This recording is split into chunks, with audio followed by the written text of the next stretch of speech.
I don't go to a lot of mixers or social events, but I was at one last week and I had someone come up to me and say, I'm watching your content on LinkedIn. I have to be honest, at the beginning, you were super annoying to me. and, and, and then they said, but now I get it.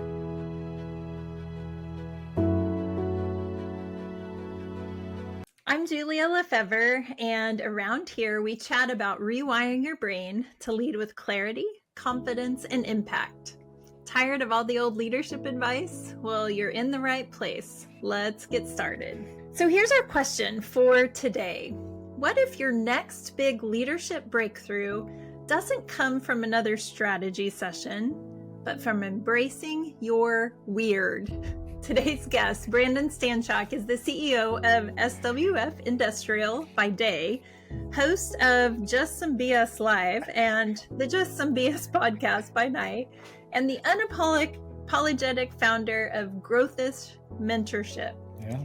Brandon is the kind of leader who skips the corporate buzzwords and dives straight into the real stuff, which I love: clarity, culture, confidence, and I'm guessing occasionally chaos. He helps high performers and burned out pros alike to rediscover that leadership doesn't have to look polished to be powerful.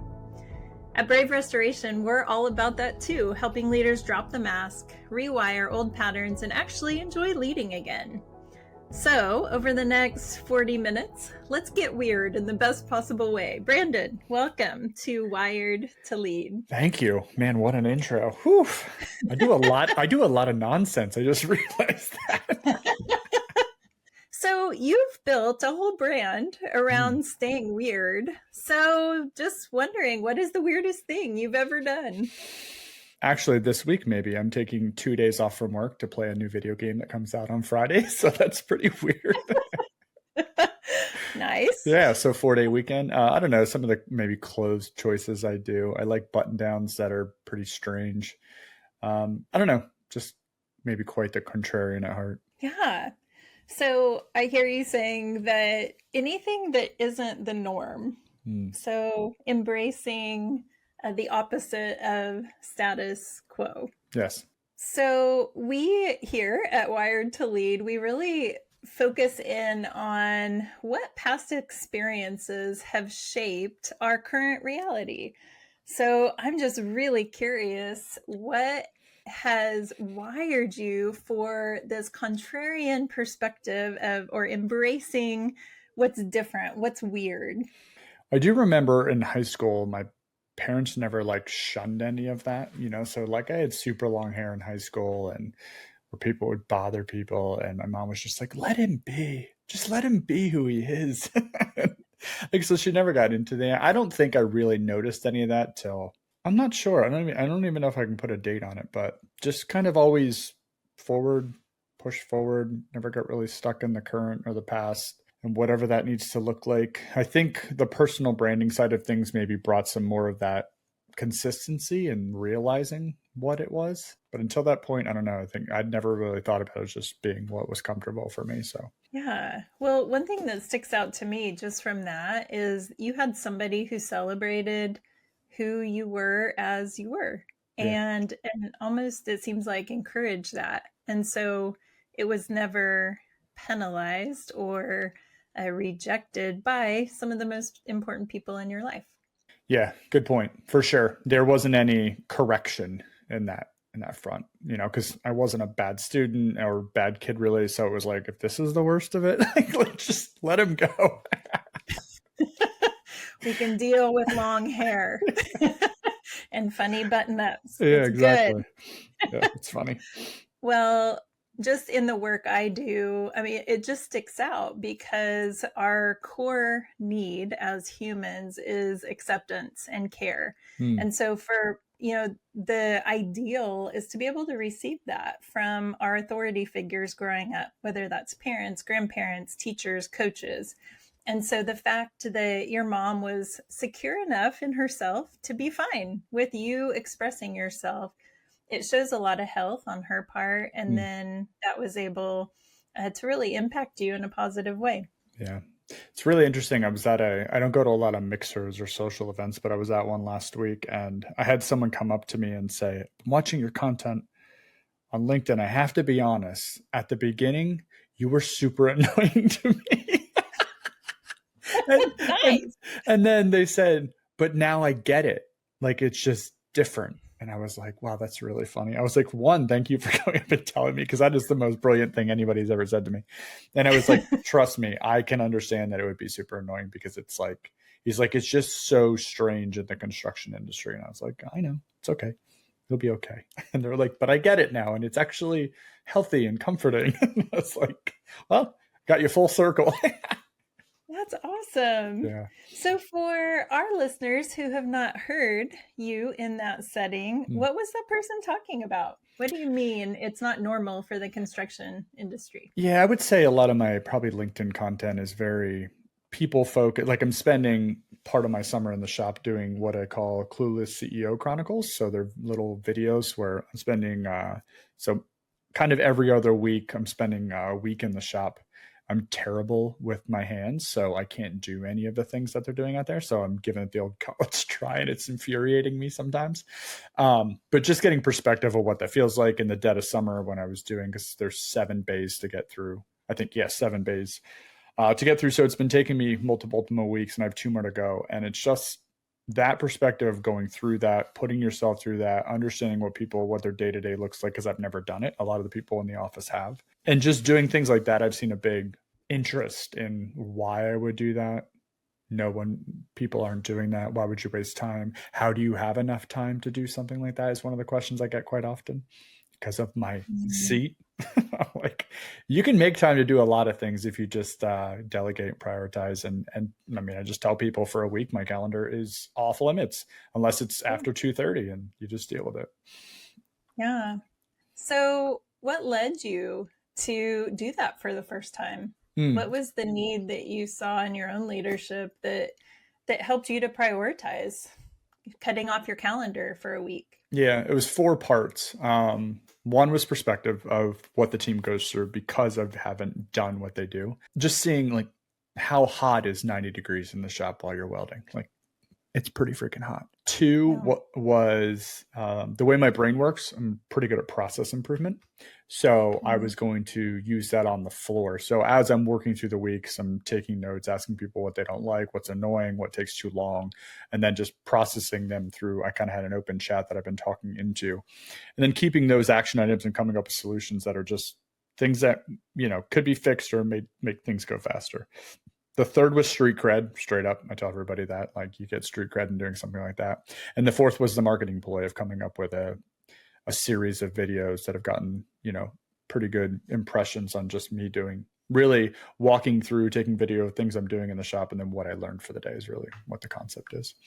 I imagine that, and maybe this goes back to the street cred, but I imagine that it has affected the culture of your company. I have heard, the thank yous for sure. Well, there's just something about, even, I guess I'm wondering, if you said you're terrible with your hands, and yet you're going into a place and trying to do things that are not your strength and your It's gift. horrible. Right? Yeah. So, I mean, just on one hand, that takes a lot of humility and security to feel like, you know what, I'm okay not being the best at everything. And that's not a typical stance that I see in a lot of CEOs. And so I would imagine that you being able to live that out, and it also maybe helps those who are working with their hands to feel some pride. Like, we're really good at this. Get out of here. Yeah. Yeah. I think the one thing I was in one of our bays last week, and I probably had my toughest day on Tuesday last week because I was trying to fabricate this really simple thing that I had to do, but it was very difficult for me, and just getting so frustrated. It was probably the most frustrating 8 hours I've had in a long time. And it was because it wasn't something I was good at, and I had to keep repeating it. And then I had Anthony, one of our fabricators, come over, and he checked my work, and he's like, "I'm so sorry. It's not good enough." And I was like, "I hate you, Anthony." But it was just like, I had to take it apart, and then I had to cut it out, so doing that whole thing. And the video I made on Tuesday after that day was like, if you're struggling with humility, like go do something you're terrible at for an extended period of time, because you realize that like, I'm not the smartest one in every room. You'll instantly go, ooh, and you'll probably Oh, listen more. yeah. And I imagine it was just probably such a mismatching experience for Anthony, who, is like, I have to tell the CEO of our company that this is not good enough. He had no problems. So we Okay, good. squared that away right at the beginning. I said, you give it to me straight. Give it to me straight. You will not be fired for this. No, it was In fact, embarrassment on my part for sure. yeah. Yeah. Well, it's interesting because you call your mentorship program, is it and would you call it a program? Sure. Um, Growthish. Yeah. And I love that because it really does give space for imperfection, so to speak. Mm-hmm. So I'm just curious, what have you learned about real growth? What motivates you in the ways that you mentor others Mm. with this framework? Yeah, so in the name, the actual hyphen between the growth and the ish is a piece of duct tape. And that's intentional Mm, because it's not perfect for anyone, any of us. So I think what's interesting is like that concept, I think we think should be like a formula that fits all of us. And it's so opposite of that. So yeah. really just trying to listen. What I've found is one, the power of transcripts. So all of my sessions I ask to be recorded because I use AI quite a Mm, bit in understanding what people need. And like a couple examples, energy, I came up with an energy and clarity report and assessment simply because I had lots of mentees who were asking, like, I'm struggling with purpose or energy or clarity or what I should be doing. And I'm like, okay, so I'm talking to chat saying, how do I solve this for people? They're like, well, let's baseline it. And I was like, that's brilliant. I would have never thought of that. So then built that assessment and then taking those answers and building that into like the journal entry prompt that I have for these individuals. Like, and then it just keeps going and you keep digging deeper and deeper. And if you know anything about AI, the deeper you go and the longer you go, the better it gets with results. So really try yeah. to take that approach because I I don't think the things I've experienced will help everyone, but I know with my process and with helping with AI to pull what the world does to solve these problems, I think can help. That's great. So what what stories, what examples can you tell us about how that has helped someone? Yeah, it could be anything from the purpose conversation, which I feel like a lot of people are struggling with right now. I would even Mhm. put, I mean, you could put any layer of workers into that. Um, to just basic things around how to use AI better, how to do conflict resolution, what leadership needs to look like in different arenas, finding alignment amongst maybe executive leadership and maybe the person I'm mentoring, taking more action and accountability with like, this is something I want. Okay, what have you done with it? Have you just passed it up? Or did you actually bring a plan to the table and say, hey, this is what I want to do and this is how I want to do it? Because I don't think we assume all leaders know how to put a plan together and make a process, and that's not totally true. So sometimes we got to do a little bit more.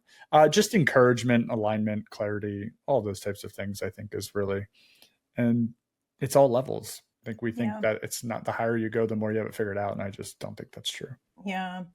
I have often thought of leadership like peeling an onion, right? Like Mm, you might get the first layer peeled off, and then there's just another one that's just as smelly and stinky.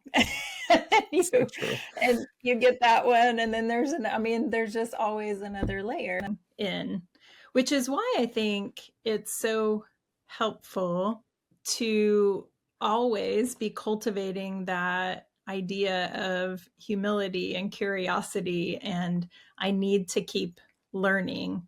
So now you're in a position where you're learning in your job the with the Mhm. logistics by immersing yourself into areas where you didn't have experience. What are other areas that you've been pursuing growth for yourself? Well, I don't like reading, even though I know I have to. So we did start a book club at work to hold ourselves accountable to reading. Dale Carnegie's How to Win Friends and Influence People kind of kicked that off. I read that book because someone put it on LinkedIn, and I was like, "What do you mean it's changed every conversation you have with a new human being?" I'm like, "What is this book?" And then I read it, and I was like, "Oh, I Mm, get it now." And then that just kicked off like, I'm wondering if other people this would be helpful to other people in the company. So we started a small 6-person book club, did another book. Now it's up to, I think we have 30 something people in the book club. So that kind of stuff I love. I'm always dealing with culture. That's like my favorite thing to work on. And then just making work easier for people. It's pretty much what I spend my day doing. Anything in the safety space, culture space, quality space, process improvement, clarity, social media, you name it, all those things. Yeah.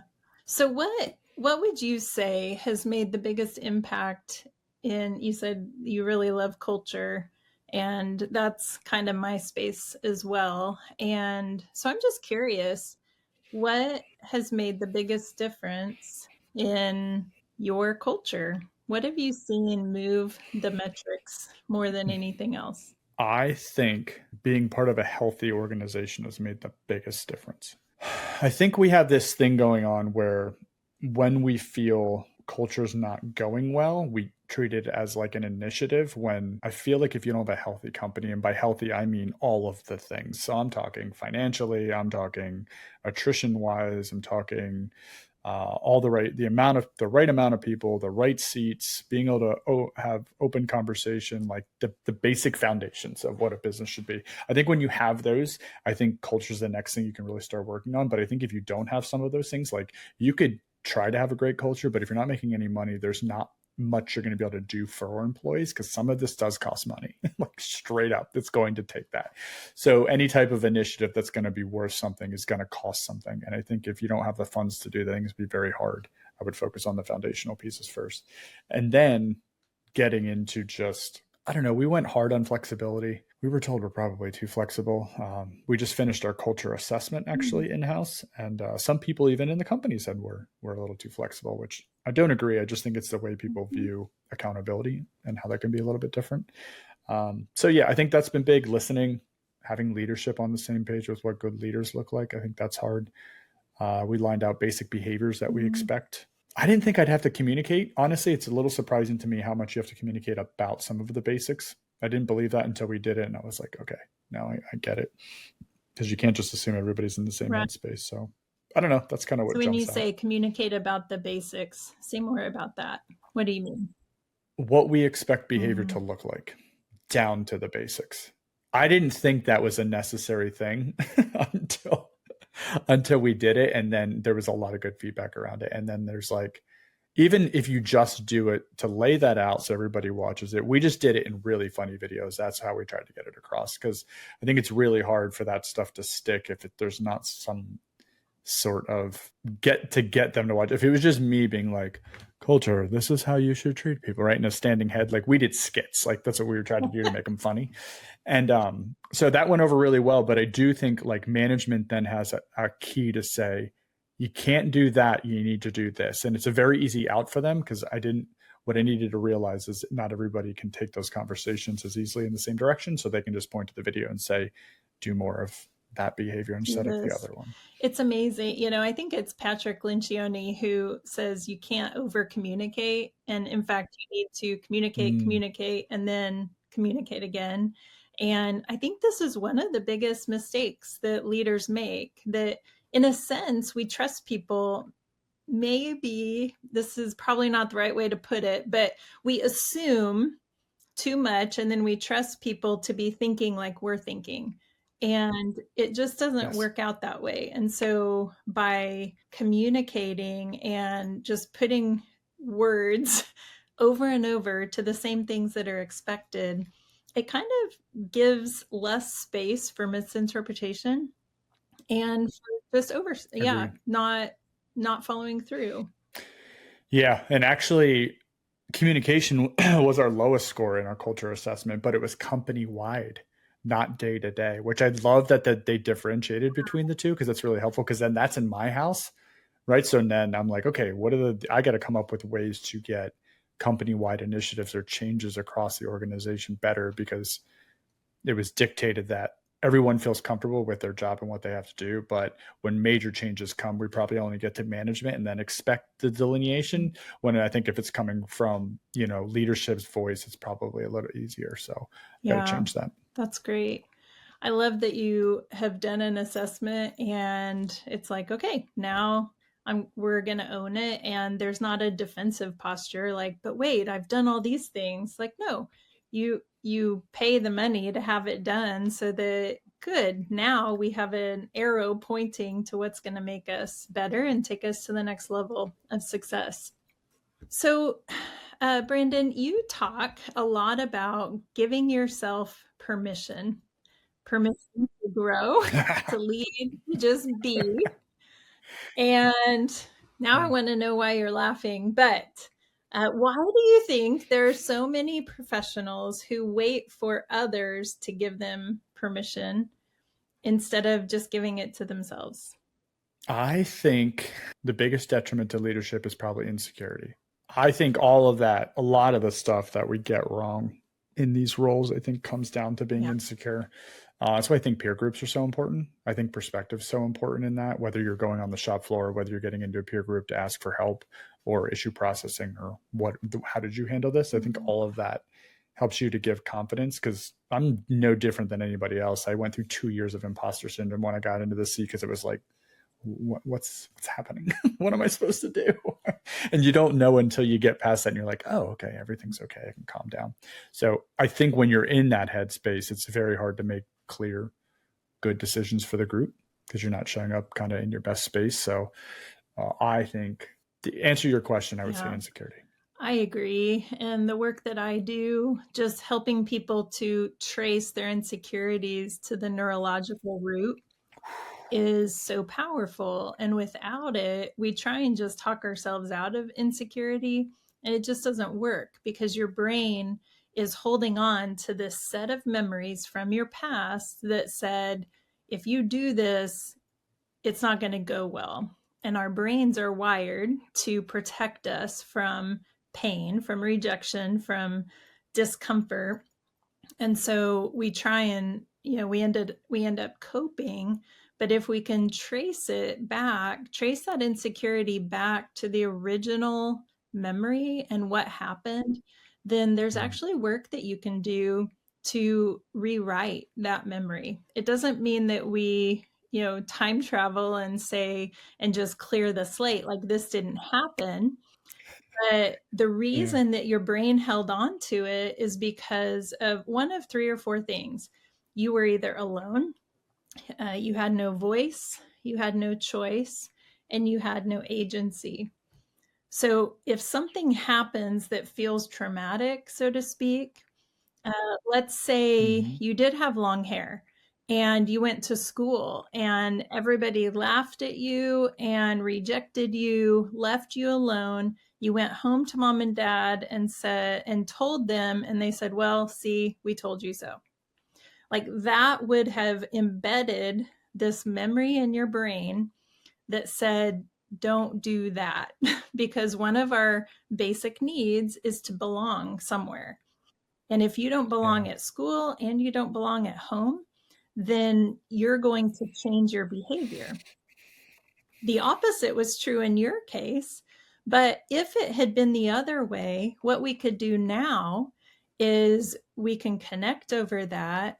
We can, in a sense, trigger the pain of that rejection.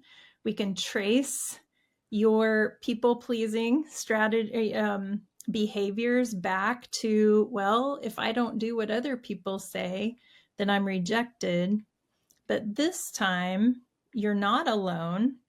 You do have choice and you do have voice, because I'm going to be asking, what do you wish you could have said?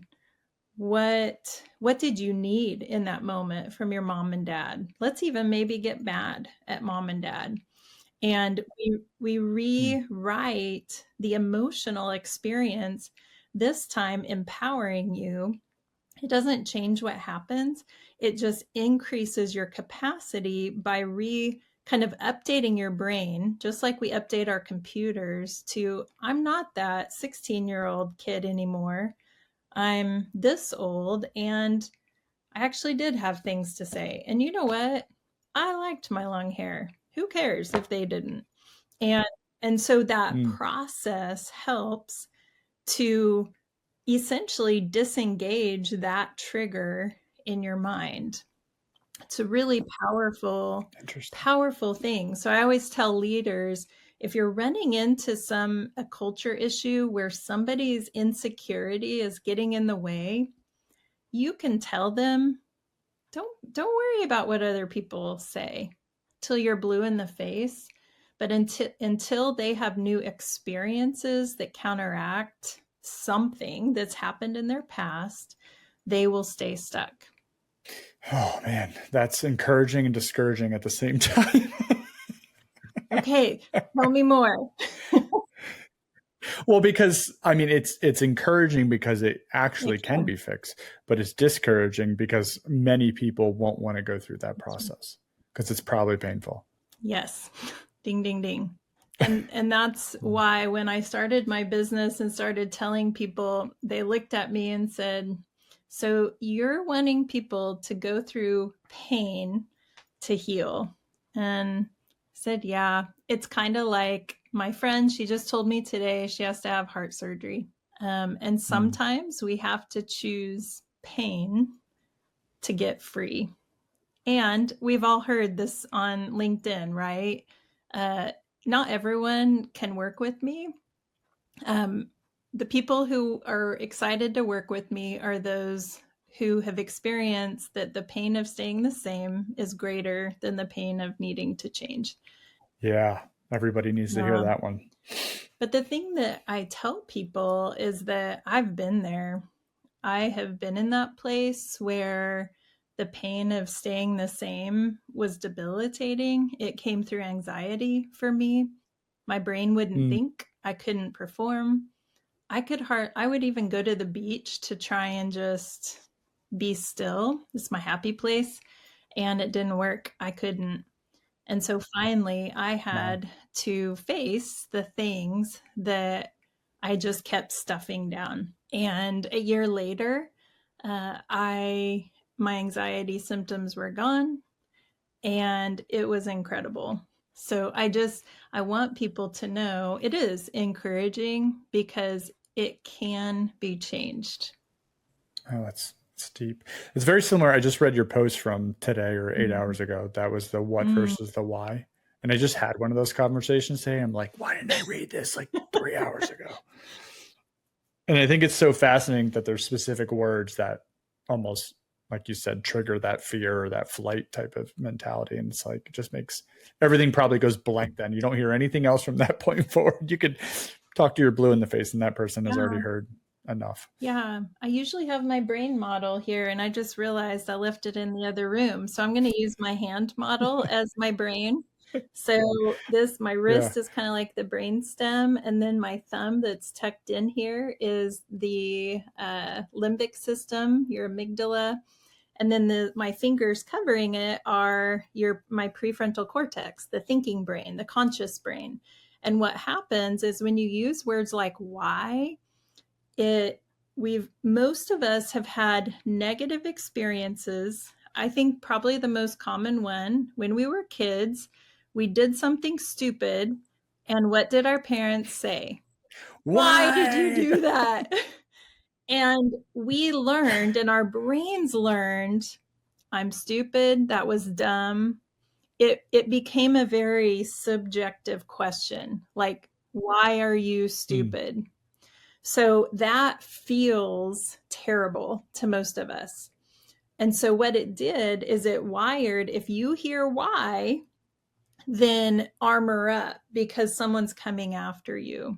If you use a word like, what was happening to make you do that? It separates your action from who you are.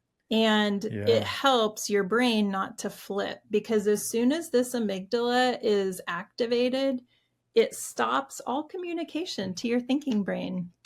And it's really difficult to get your rational thinking back to even hear anymore. So it's really powerful. And I think leaders who understand that that's what's happening, it's going to help them to maybe even have a little more empathy and compassion for those that they're Mm. leading who maybe flip.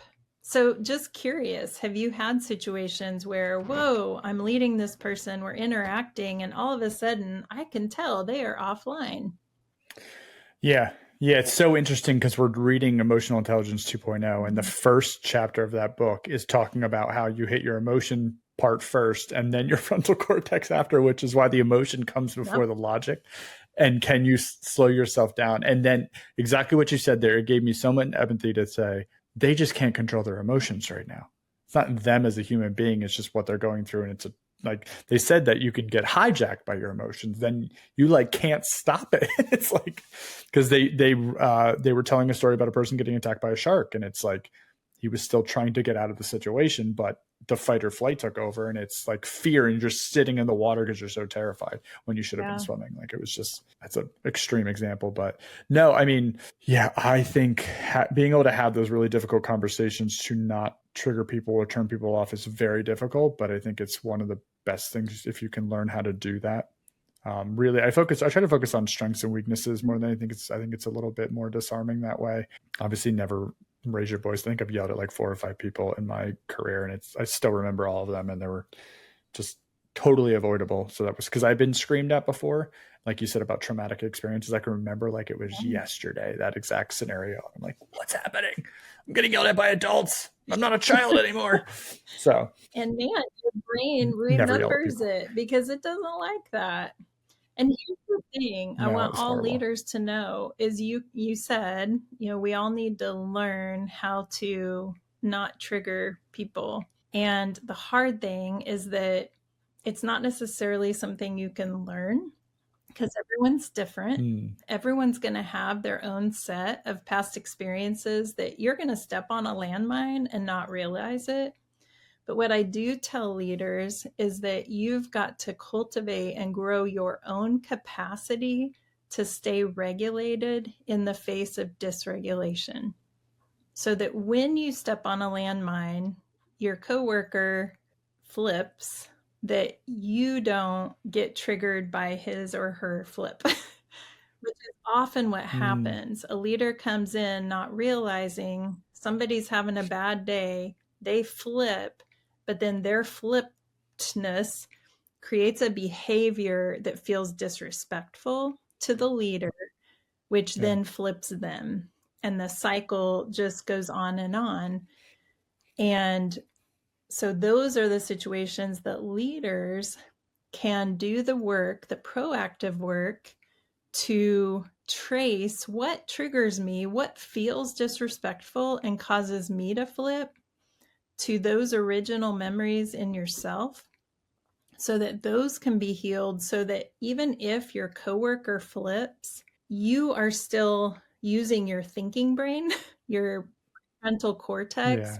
and you're saying, "Oh, something happened to this person. This really isn't about me. This is about them. And the number one thing they need from you as the boss, any ideas?" Consistency, care, empathy. I'm There not you go. sure. They need care. They need for you to not move away relationally. They need for you to see that and understand it without punishing it. To say, oh gosh, something just happened and I'm not going to run away because of that, but let's figure out how to move forward. And that's the number one. If leaders can grow that capacity in themselves, the sky is the limit because then you don't have to work so hard to avoid triggering people. You're able to actually use that triggered experience to grow, to connect, and talk about a trust building exercise. That's a really good point because it's such a vulnerable situation. When you don't run from it, you don't back off, you actually lean into that empathy care portion. And then it's like, yeah, it's totally Yeah. disarming, I'm sure. It's a game changer and I've seen it in my own life. I've seen it in other organizations.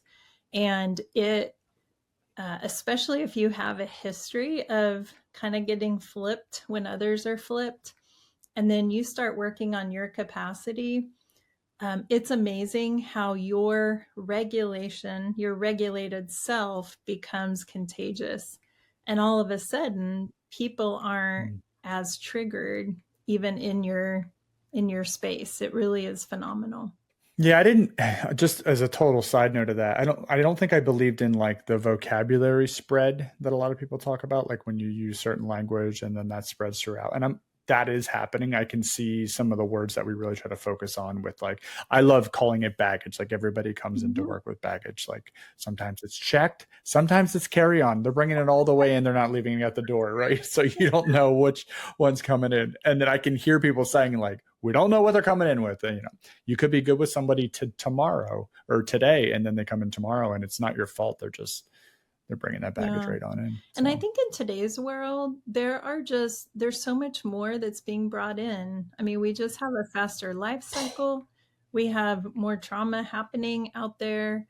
The stresses are just high. And yeah, and I know in the past, the workplace has generally been leave your baggage at home, right? Come in, do your job, and go home. But if you're going to operate that way, you have to know if it's impossible. People can't leave their baggage at home. And the workplace has an incredible opportunity to care for people in that space.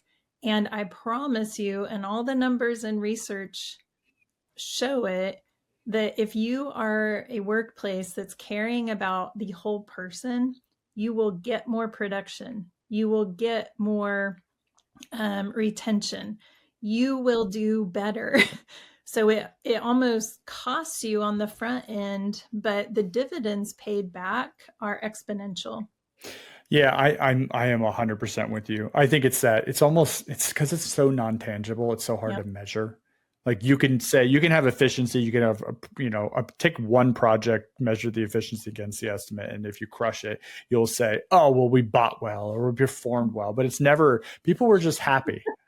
And that's what happened, right? We never give it to culture. That always is something we want, but we never give it the benefit of Yeah. the doubt. So, yeah, I'm with you. What if, I mean, I don't know if people think this way, but work could be the most stable thing in Yeah. someone's life. So, like, yes, the baggage is going to come into that, but it's entering the safest space in someone's life. Like, that happens Game a lot, I'm sure. changing. And what a privilege. I mean, I'm all about, our roles as leaders have to be more than about the bottom dollar or Mm. my own success.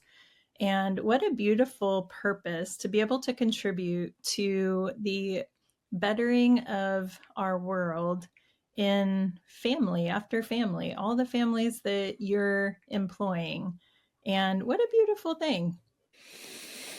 Yeah, it's almost like ripples in a pond, that whole concept, because you only have to, the one stone is only the beginning of it. That's why, so we have we provide free mental health for all of our employees and 7 of their family Mhm. members, because you take on that. If you have a mother-in-law who's kind of a pain in the rear end, right? And you want to help that situation, like if she's living with you or you're dealing with something or dealing with another family member, or that's bringing trauma into your household, like there's tons of stuff that goes on there that's beyond just the immediate family. So, yeah. Absolutely. Well, Brandon, our time is already coming to a close. Uh, boom. Boom. And so, as we get ready to shut this down, I'm just curious what is, uh, as you are kind of in the middle, I would assume, of your leadership journey, what are you hoping your legacy will be? What will be your weird and wacky legacy? Humor and potential. So I just want to bring humor into arenas that probably don't fit. I love. So I just did a little bit of a speech last week, and I just tried to make as many people laugh in the midst of learning at the same time, because I think we sometimes take this stuff way too seriously. Isn't and there's some. I think it's a Japanese teachings that people remember way more when they're actually laughing and something's funny. And then the other one's just Mm, potential. Is back to what you just said. The ability to fill people's potential is one of the greatest things I think I we can do. agree. Well, thank you so much for being on the show Thank today. you. And I know our listeners are going to take away a new, being inspired to find the fun in what they do. I All hope right, so. everyone, we'll see you next time. Thanks for listening to Wired to Lead. If this helped you lead with more clarity today, hit follow in your app so you never miss an episode. and leave a short review in Apple Podcasts. 2 sentences is perfect, and it helps leaders like you to find us. If you're a leader who would like to explore opportunities for workshops or coaching with Brave Restoration, please reach out to our website at www.braverestoration.org. We would love to hear from you. See you next time.